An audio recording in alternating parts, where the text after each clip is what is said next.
Bihar.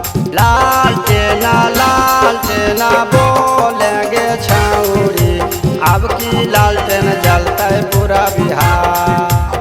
Rifle के नोक पर जामुन के चाप पर आरजेडी के झंडा देबोगा।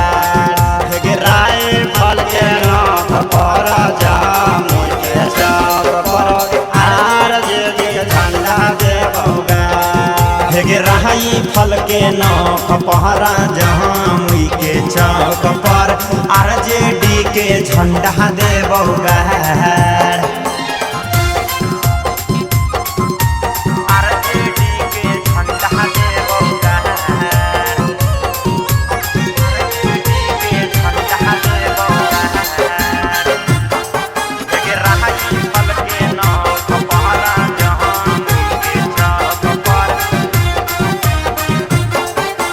लालू चाचा बोलेंगे छौरी, तेजस्वी के बनते सरकार। लालू चाचा बोलेंगे छौरी, तेजस्वी के बनते सरकार।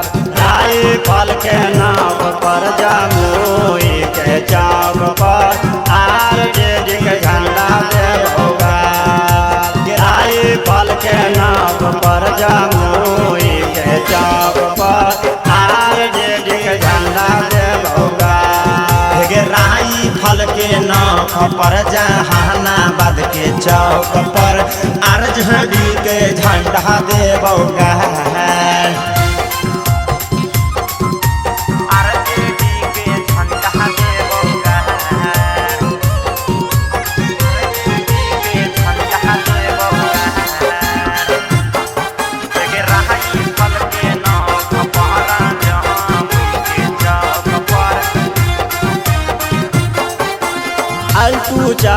पलटू चाचा बोलेंगे छौरी, डबलू देता ओढ़ानी के फार।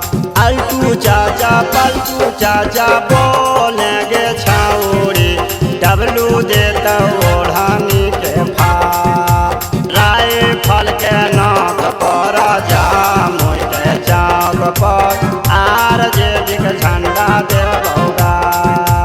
राइफल के नोक पर जामुन के चौक पर आरजेडी के झंडा देबोगा।